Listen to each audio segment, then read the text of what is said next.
છૂટાછવાયા વરસાદ વચ્ચે પૂર્વ પટ્ટી વિસ્તારમાં પૂર સંકટ તોડાઈ રહ્યું છે। જિલ્લાના ડભોઈમાં ઢાઢર નદીમાં આવેલ પૂર સંકટથી 4 જેટલા ગામો સંપર્ક વિહોણા બની ગયા છે। ડભોઈ જિલ્લાથી ગામોનો સંપર્ક તૂટી ગયો હતો। ઢાઢર નદીના પૂર સંકટથી તંત્ર પણ એલર્ટ થઈ ગયું છે અને સંપર્ક વિહોણા ગામમાં રાહત સેવા પહોંચાડવા કામે લાગી ગયું છે।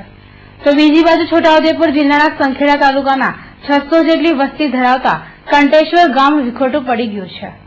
છેલ્લા 3 દિવસથી ગામના પાદરમાંથી વહેતી ઢાઢર નદી તેમજ કોતરોમાં ફરી વળેલા પાણીને કારણે ગામ સંપર્ક વિહોણું બની ગયું હતું, જેના કારણે ગ્રામજનો ભારે મુશ્કેલીમાં મુકાઈ ગયા છે। સતત 3 દિવસથી વરસાદ પડવાથી ઢાઢરનું પાણી ઓવરફ્લો થવાથી અહીંયા છેલ્લા 3 દિવસથી ફૂલ પાણી છે। આજુબાજુના ગામમાં અવર જવર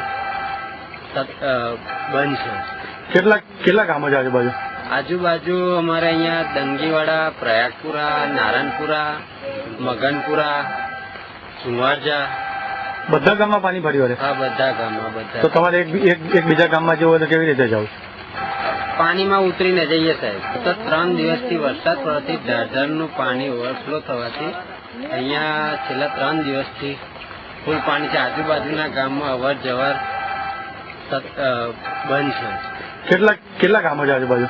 આજુબાજુ અમારે અહીંયા દંગીવાડા, પ્રયાગપુરા, નારાયણપુરા, મગનપુરા, સુંવારજા, બધા ગામમાં પાણી ભર્યું છે? હા, બધા ગામમાં બધા। તો તમારે એક બીજા ગામમાં જવું હોય તો કેવી રીતે જાવ? પાણીમાં ઉતરીને જઈએ સાહેબ। જવાય કરો? આટલા પાણીમાં જવું પડે। દંતીવાડા અને આજુબાજુના 4 ગામમાં પાણી પ્રવેશી ગયા, રોડ પર પાણી આવી ગયા છે અને ગામો પાણી પ્રવેશ્યા નથી, ગામમાં પાણી પ્રવેશશે તાત્કાલિક અમે સ્થળાંતર કરવાની કાર્યવાહી કરીશું।